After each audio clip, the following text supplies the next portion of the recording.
갈라디아서 강의 10번째 시간입니다. 갈라디아서 2장 6절에서 10절입니다. 같이 읽겠습니다. 유력하다는 이들 중에 본래 어떤 이들이든지 내게 상관이 없으며 하나님은 사람을 외모로 취하지 아니하시나니 저 유력한 이들은 내게 의무를 더하여 준 것이 없고 도리어 그들은 내가 무할례자에게 복음 전함을 맡은 것이 베드로가 할례자에게 맡음과 같은 것을 보았고 베드로에게 역사하사 그를 할례자의 사도로 삼으신 이가 또한 내게 역사하사 나를 이방인의 사도로 삼으셨느니라. 또 기둥같이 여기는 야고보와 게바와 요한도 내게 주신 은혜를 알므로 나와 바나바에게 친교의 약수를 하였으니 우리는 이방인에게로 그들은 할례자에게로 가게 하려 함이라. 다만 우리에게 가난한 자들을 기억하도록 부탁하였으니 이것은 나도 본래부터 힘써 행하여 왔노라. 아멘. 오늘은 유력자에 대한 이야기입니다. 유력자로 번역된 이 표현은 갈라디아서에 총 5번 나옵니다. 이 표현의 사전적인 뜻은 무언가 말로써 영향력을 행사할 수 있어 보이는 자, 이런 뜻이라고 했죠. 그러니까 말빨이 있는 사람이다, 이렇게 생각하시면 됩니다.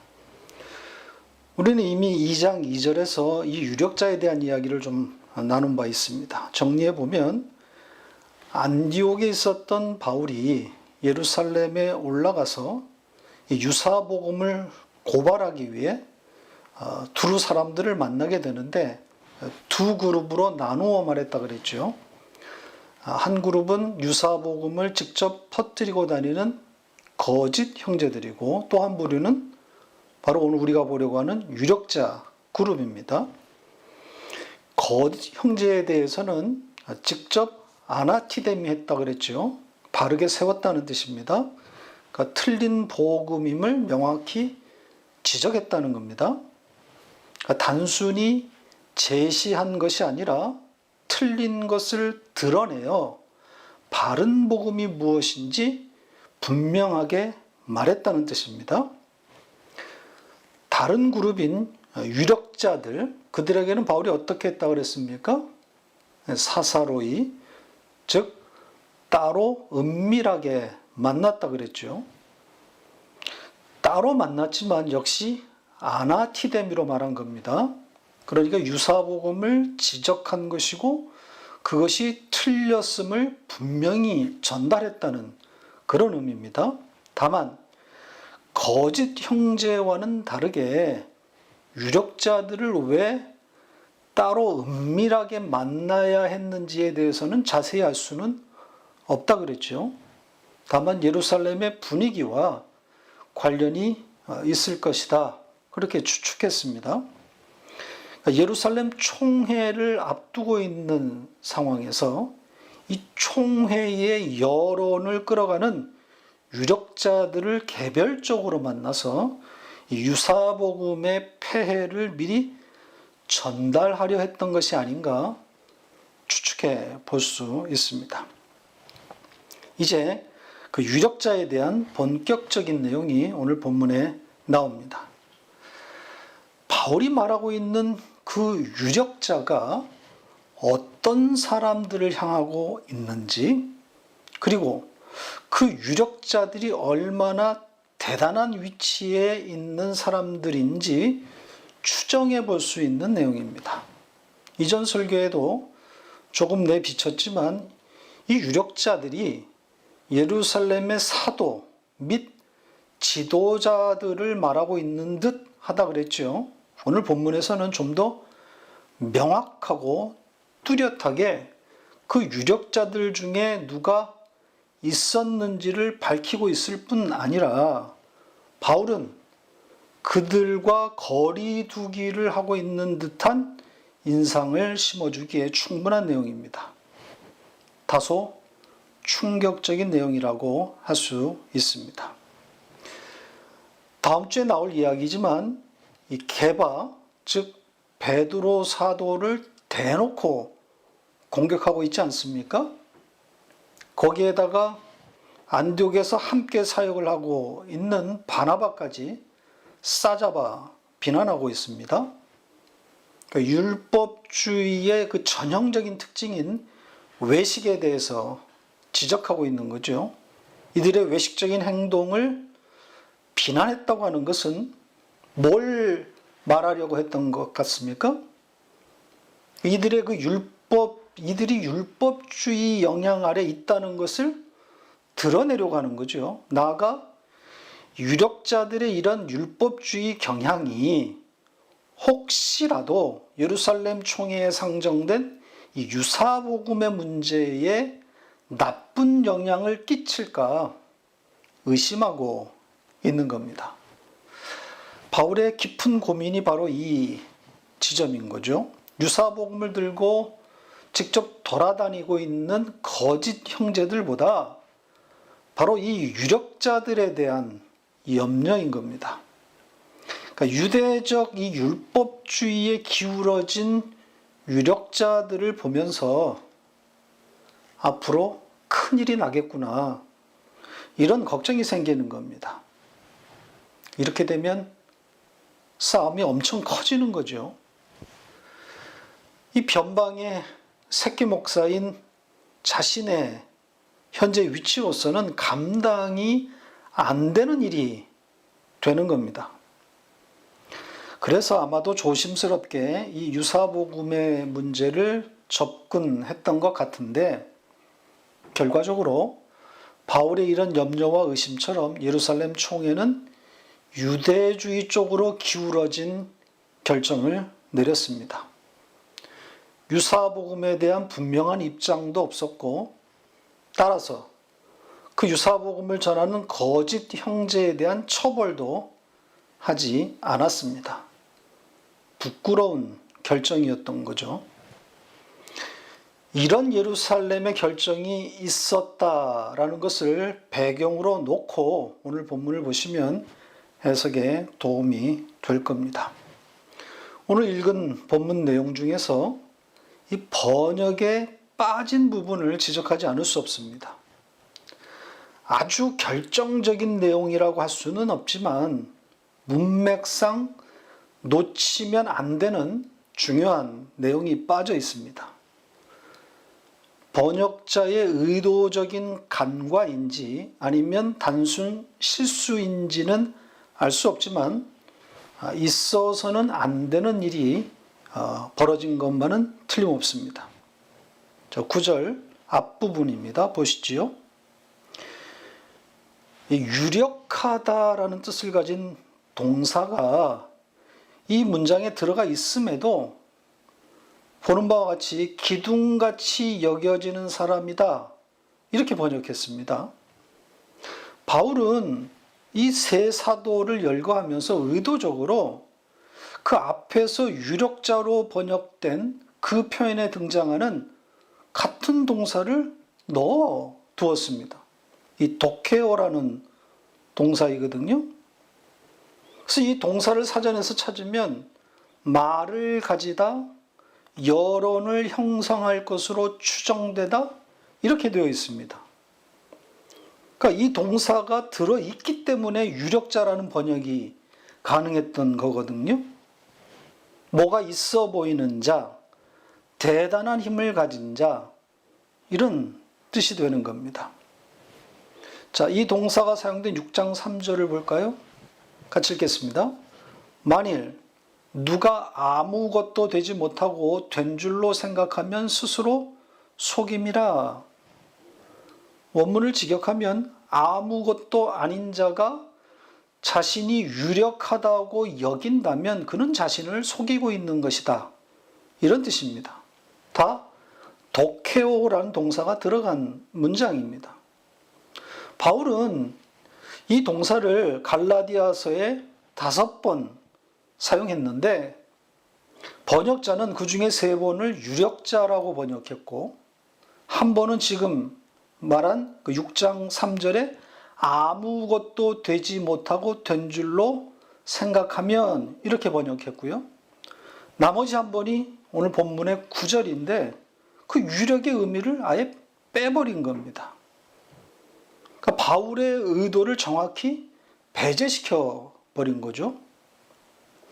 바울은 그 유력자들 중에 이 세 사도가 들어있음을 말하려고 도케오라고 하는 동사를 일부러 넣어둔 것인데 그 의도를 반영하지 못한 번역을 한 겁니다. 아무튼 바울은 유력자들 중에 이 세 사도가 있었다는 것을 암시한 것이고 2장 2절과 연계해서 보면 바울이 은밀히 따로 만난 유력자들이 바로 이 세 명이 아니었을까 그렇게 추측해 볼 수 있습니다. 그 바울의 주도 면밀함을 엿볼 수 있는 대목이라고 생각할 수 있습니다. 자신의 위치에서 자기의 그 미미한 그런 그 위치에서 본인이 할 수 있는 최선의 노력을 다하고 있는 거죠. 변방의 꼬마 목사로서 할 수 있는 최선을 다한 겁니다. 그러니까 예루살렘에서는 자신의 영향력이 미미하다는 것을 알고 있는 바울로서는 유력자들을 따로 찾아다니면서 그들을 설득하려 했던 것 같습니다. 결국 바울의 이런 애씀에도 불구하고 유사복음을 전해지는 못한 것으로 보입니다. 바울의 의견이 소수의 의견이 되고 만 거죠. 물론 바울의 그 의견 개진 그 자체가 큰 영향을 끼칠 수는 있었을 겁니다. 성과라면 성과라고 할 수도 있겠지요. 예루살렘 총회라고 하는 최고 의결 기구에 유사복음의 문제를 던졌다는 것 그 자체가 성과라고 할 수 있습니다. 그러나 교회사적으로 보면 너무나 아쉽고 또 불행한 총회라고 할 수밖에 없습니다. 유사복음을 억제하기는커녕 오히려 그들에게 날개를 달아준 꼴이 되고 말았기 때문입니다. 이단으로 과감히 정죄했어도 교회를 어지럽힐 소지가 많은 문제인데 어정쩡한 스탠스를 잡는 바람에 다루지 않은 이보다 못하게 된 겁니다. 최근에 이 신천지 이만희 교주에 대한 이 법원의 무죄 판단이 이와 유사하다고 보시면 됩니다. 그러니까 법원이 다루지 않은 이보다 못한 그런 결과가 된 거죠. 이 신천지 측에서 제출한 명단이 조작된 것은 확인이 됐다. 맞다 이거죠. 그러나 조작된 명단을 제출했다고 해서 감염병 역학조사를 방해한 것은 아닐 수 있다. 이렇게 판결해 버렸습니다. 그러니까 술을 먹고 운전했는데 음주운전은 아니다. 뭐 그런 논리와 같은 거죠. 판사가 이렇게 판결해 버리므로 다루지 않은 것보다 못한 그런 일들이 발생하게 되는 겁니다. 이렇게 판결해 버리니까 사람들이 코로나 지침을 지키려고 하겠습니까? 정부의 명령에 겁을 먹지 않게 되는 거죠. 최근 선교단체인 인터콥에서도 같은 문제가 터졌습니다. 정부의 방침을 어기고 선교 캠프에 참석한 사람들이 집단으로 코로나에 감염되었는데 문제는 인터콥에서 그 명단을 제출하지 않고 버티고 있는 겁니다. 이 문제가 터지기 전에는 이 캠프에 참석하는 사람들에게 주최 측에서 동선을 감출하고 핸드폰을 20km 이전 지점에서 끄고 들어오라 그렇게 지시하고 심지어는 상주가 아닌 제주에 여행한 것처럼 그렇게 QR코드를 조작했다 그러죠. 혹시라도 나중에 문제가 되더라도 상주 열방센터에 온 것이 아니라 제주도에 여행한 것처럼 그렇게 위장했다는 겁니다. 자, 이런 조작들이 다 드러났는데도 인터콥은 캠프에 참석한 수천 명의 명단을 제출하지 않고 있습니다. 감염 여부를 확인하기 위한 당국의 요구에 협조하지 않고 있는 거죠. 이들이 이렇게 버틸 수 있는 배경 중에 하나가 법원의 그 신천지 이만희 교주에 대한 무죄 판단입니다. 판사들이 세상 물정이 어떻게 돌아가고 있는지 모르거나 혹은 관심이 없는, 그래서 여론과 민심을 읽지 못하는, 그저 공부만 잘해서 판사가 된, 그래서 나무는 보되 숲을 보지 못하는 어리숙한 이런 판단으로 인해서 코로나 방역에 지대한 악영향을 미치고 있는 겁니다. 사람들이 말을 들어먹지 않게 되는 거예요. 마치 이런 것처럼 예루살렘 총회가 유사복음을 다룬답시고 어정쩡한 판결을 내리므로 그 누구도 유사복음에 대한 경계를 하지 않게 되어버리는 겁니다. 이렇게 유사복음에게 한 구석을 내어주므로 결국 어떻게 됐습니까? 홍수의 강둑이 터진 것처럼 구멍 하나를 막지 못해서 뚝이 터져서 온 동네에 물이 범람하는 것, 이런 것처럼 된 거죠. 율법주의 천하가 되어버리는 겁니다. 율법주의에 먹혀버린 겁니다. 3장에서 우리가 보겠지만 바울이 통탄하고 있지 않습니까? 갈라디아 교회가 통째로 율법에 넘어간 겁니다. 성령으로 시작했지만 육체로 끝났다고 그렇게 말합니다. 물론 성령으로 시작했다면 육체로 끝날 수는 없습니다. 성령에 의해서 바르게 시작되었다면 육체로 갔다가도 결국은 돌아오겠죠. 이게 구원의 유기를 말하고 있는 그런 내용이 아닙니다. 인간의 선택과 반응에 따라서 구원이 왔다 갔다 할 수는 없지 않습니까? 감리교나 오순절 교단이 주장하는 것처럼 이 신인 협동, 구원의 신인 협동설은 이단적인 사상입니다. 이들의 구원론은 카톨릭의 그것과 거의 흡사한 행위 구원입니다. 인간의 행위에 따라서 구원의 울타리 안과 밖을 넘나든다? 있을 수 없는 일입니다. 아무튼 성령으로 시작했다가 육체로 마치는 일은 없어요.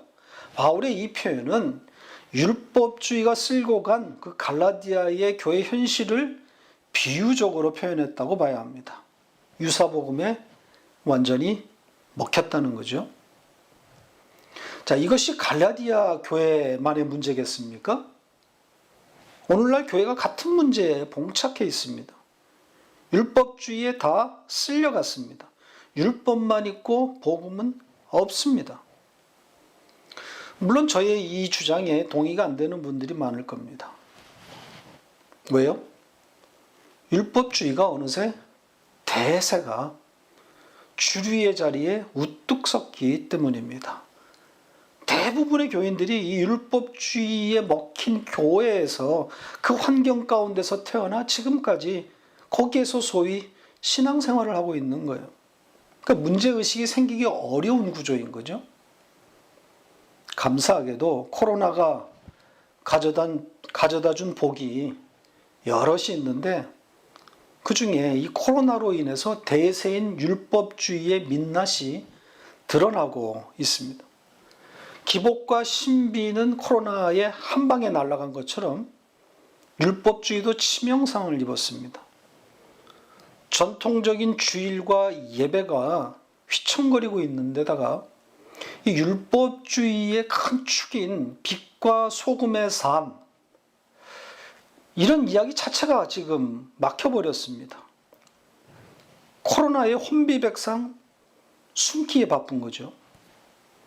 율법주의의 매력은 법을 지켜내서 세상에 이 정의를 실현시켜 하나님의 나라를 오게 한다는 이것이 공식인데, 코로나 한 방에 이런 구호가 그 구호 자체의 의미가 없어 버리게 되었습니다. 다 움츠러든 거죠. 그러다 보니 기독교의 정체성에 대한 혼란이 온 겁니다. 도대체 신앙생활이라는 것이 무엇인가?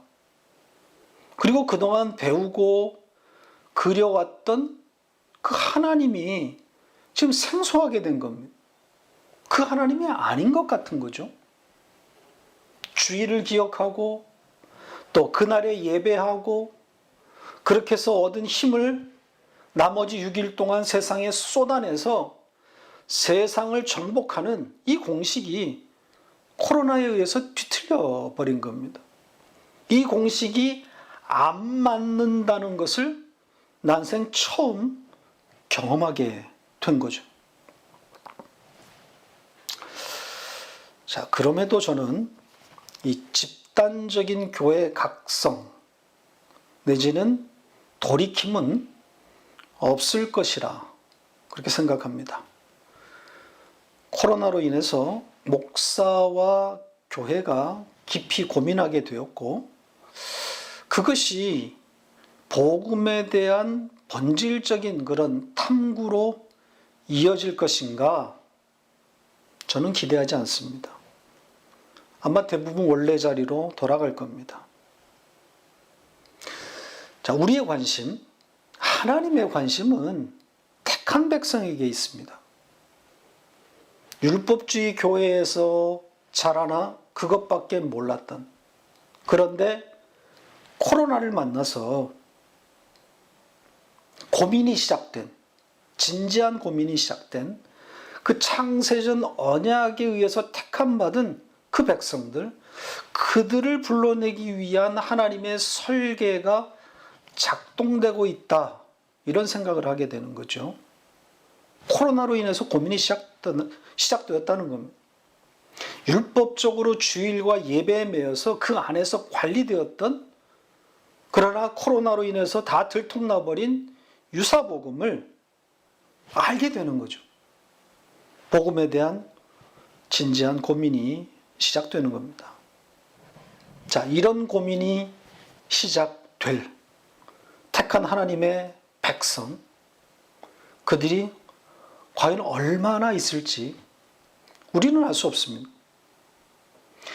기득권이라면 기득권이라 할 수 있는 그 유사복음의 교회를 등지면서까지 복음의 진리에 대한 진지한 고민을 하게 되는 그런 이들 과연 얼마나 될까요? 그리고 여기서 또 우리가 해야 할 일은 무엇일까요? 무슨 특별한 다른 것이 있을까요? 저는 복음을 전하는 것이라 생각을 합니다. 때를 얻든 못 얻든 전하는 겁니다. 바울이 예수께 받은 그 복음, 예루살렘의 유력자들과 척을 지면서까지 지키려고 했던, 방어하려고 했던 바울의 그 복음을 바울처럼 열심히 전하는 것이 우리의 일일 겁니다. 자, 다음으로 볼 내용은 바울이 이런 그 유력자들과의 관계에서 겪었을 만한 혹은 느꼈을 만한 것들, 이거 몇 가지 좀 맞추려고 합니다. 첫 번째는 눌림입니다. 눌려있는 마음, 좀 더 강하게 표현하면 자신의 처지를 비관하는 무기력이라 할 수 있습니다. 그 6절에 괄호 안에 들어있는 내용에서 유추해 본 겁니다.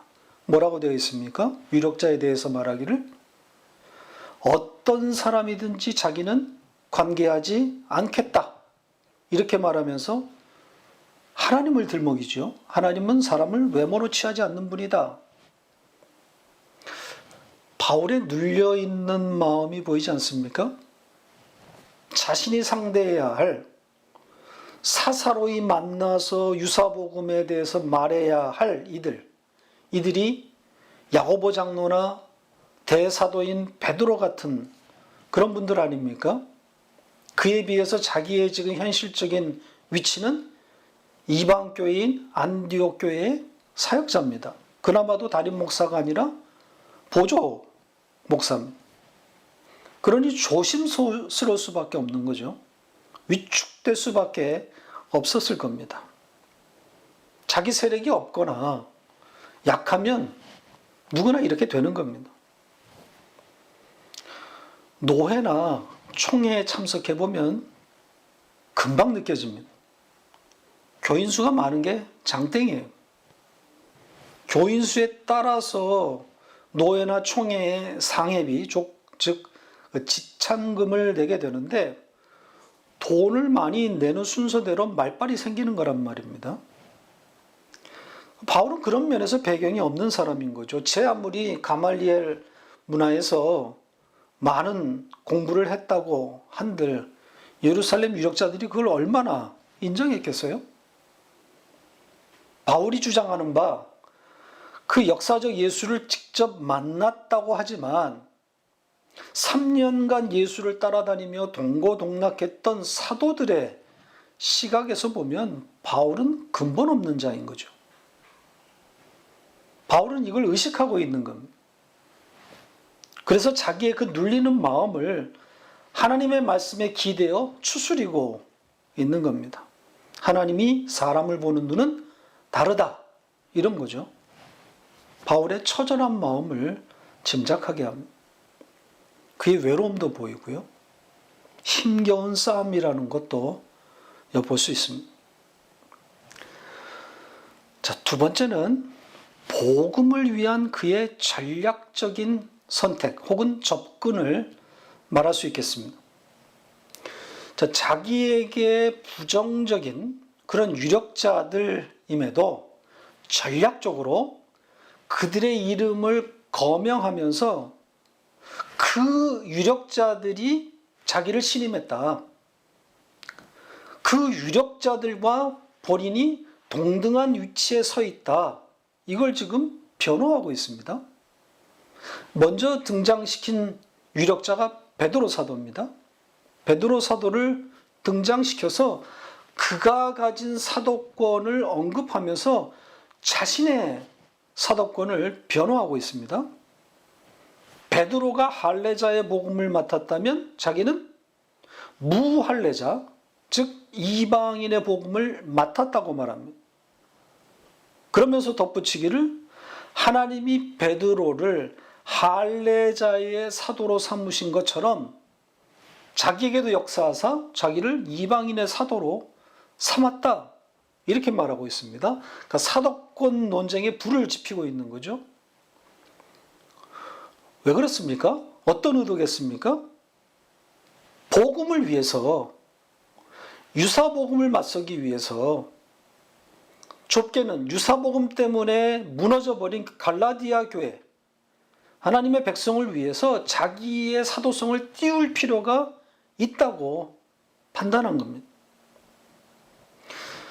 사실 바울처럼 열린 그런 사고를 가진 사람이라면 뭐 사도로 불리든 혹은 그 사도성이 부정당하든 상관이 없는 사람이거든요. 사도면 어떻고 아니면 어떻습니까? 자유인데 의미를 두지 않고 뛰어넘으려면 얼마든지 그럴 수 있는 사람인데 사도권 논쟁에 집착하는 듯한 모습이 여러 곳에서 발견된단 말이죠. 사도로 대접 한번 제대로 받지 못했던 바울이 굳이 이 사도권에 매달리는 것은 유력자들에 대한 사적인 감정이라기보다는 복음을 사수하려고 하는 충정이라고 봐야 합니다. 복음을 위해서, 유사복음에 휩쓸려간 갈라디아 교회를 위해서 자신의 사도성을 부각시키고 있는 겁니다. 베드로를 할례자의 사도로 하나님이 세우신 것처럼 같은 하나님이 자기를 무할례자의 사도로 세우셨다. 이렇게 말함으로써 자기의 체급을 올리는 효과를 내고 있는 겁니다. 자기의 말에 무게를 실어놓기 위함인 거죠. 베드로를 등장시킨 바울이 이어서 야고보 사도와 요한 사도까지 소환합니다. 예루살렘의 기둥 같은 유력자 세 사람의 이름을 올립니다. 예수님의 친동생인 야고보 장로와 베드로, 요한 사도입니다. 이들이 어떻게 했다는 겁니까? 이 유력자들이 자기에게 임한 하나님의 은혜를 알았다 그러죠. 그걸 알았기 때문에 어떻게 했다는 거예요? 친교의 악수를 했다. 이렇게 말하고 있습니다. 여기 친교의 악수라고 번역했는데 좀 약한 번역입니다. 그리고 원문과는 다른 의역입니다. 악수라고 번역된 부분은 문자적으로 오른손이고 오른편, 의미는 바른 쪽, 옳은 것입니다. 그러니까 교제의 오른편을 주었다. 이런 표현이니까 어떤 뜻이 되겠어요? 단순히 친교, 어떤 그런 친밀함의 악수를 나누었다 정도가 아니라 정당성을 담보해 주었다. 이런 뜻입니다. 왜 이런 내용을 첨가했겠어요? 비록 예루살렘 총회가 유사복음에 대해서 명쾌한 입장을 내놓지 않았지만 유력자 세 사람이 공의 바울을 신임해서 그의 주장이 정당한 것이었음을 담보해 주었다. 이걸 밝히고 있는 겁니다. 물론 총회가 결정했더라면 더 강력한 메시지가 되었겠지만 최선은 아니더라도 유력한 이 세 사도의 이름을 거명해서 최대한 비슷한 흡사한 효과를 내려고 했던 것으로 보입니다. 어찌 보면 바울의 고육지책인 거죠. 복음을 위해서 무엇이라도 해보겠다는 겁니다. 복음을 위하고 갈라디아 교회를 위하는 일이라면 적과의 동침도 불사하겠다는 그런 심정이라고 할 수 있습니다. 이어진 3장에서 바울이 베드로의 외식을 들먹거리면서 제대로 베드로를 까고 있는데 그걸 보면 바울의 어떤 이중적인 태도가 좀 보인단 말이죠. 이걸 비난할 수 있습니다. 자기의 사도권 변호를 위해서 베드로를 등장시켜서 활용시켜 놓고서는 바로 이어서 베드로를 깐단 말이죠. 좌충우돌입니다. 그러니까 부정적으로 보려면 한없이 그럴 수 있는데 중요한 것은 바울의 의도를 놓치지 말아야 한다는 겁니다. 바울이 목적한 바를 잘 읽어야 하는 거죠. 왜 돈키호테처럼 좌충우돌 하는 거겠어요? 유사복음을 막아야 한다는 그 생각밖에 없는 겁니다. 복음을 위해서는 그 누구도 그 어떤 것도 다 수단으로 쓰겠다는 그런 심산입니다. 좀 위험한 말이지만 필요하다면 과장도 할 수 있고 사실이 아닌 것도 쓸 수 있다는 각오였을 겁니다. 그만큼 치열하고 절박했다고 할 수 있습니다. 바울이 복음을 위해서 과장이나 거짓말을 불사했다는 말이 아니라 그 정도의 치열함과 절박한 그런 심정이었다는 것을 말하고 있는 겁니다. 마지막으로 바울은 한 발 더 이렇게 나아가는 것이 보입니다. 아슬아슬하다고 할까요? 눌림에서 시작해서 자신을 변호하더니 이제는 나아가 유력한 자들, 이 사도들을 밟고 넘어서려는 그런 태도가 엿보입니다. 이것 역시 바울의 충정으로 봐야 할 대목입니다. 바울 자신이 유력한 사도들보다 더 뛰어난 사도라는 것을 주장하려는 것이 아니라 유사복음과 관련해서 자신의 주장을 높이 세우려는 그런 의도라고 보입니다. 자, 본문 말씀에서 두 군데서 이런 의도가 보입니다. 자, 첫 번째는 6절 그 후반부에 있는 내용인데 어떤 내용인지 보시죠. 자, 이 2장 6절에 이 말이 무슨 뜻인지 잘 이해가 되시나요? 유력자들이 바울에게 의무를 더해 준 것이 없다. 이게 무슨 뜻입니까? 자, 이 문장을 원문을 직역해 보면 이런 뜻입니다. 유력한 그들이 나에게 똑바로 세우게 해준 것이 하나도 없다. 이런 뜻입니다. 우리 성경은 의역을 해가지고 의무를 더해준 것이 없다. 이렇게 했는데 어떻게 의무라는 단어가 나왔는지 이해가 안 됩니다. 자, 의무로 번역된 이 단어 역시 티데미 동사거든요. 세 단어가 합성되어 있습니다. 보시지요. 보시면 아나티데미보다 더 강력한 의미가 되어 있습니다. 아나티데미 앞에 또 프로스가 들어가 있거든요. 그리고 어떤 뜻이 되겠어요? 그러니까 이 단어 속에는 한마디로 바울보다 못한 유력자, 이런 의미가 들어가 있는 겁니다. 바울의 잘못을 하나도 지적할 수 없는 자들이다.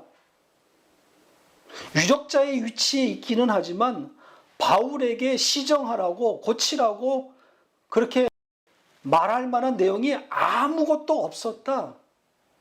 이런 뜻입니다. 자, 두 번째는 10절에 바울이 이 유력한 사도 3명이 자기에게 당부한 그런 내용에서 유추할 수 있습니다. 무엇을 당부했다 그럽니까? 가난한 자를 기억하라.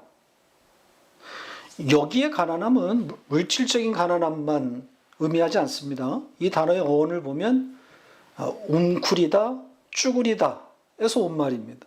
그러니까 무언가를 간절하게 바라는 모습에서 기인한 거죠. 따라서 여기서 이 사도들이 가난한 자를 기억해야 한다라고 말한 그 가난은 물질적인 가난으로 보기는 어렵습니다. 좀 생뚱맞은 거죠.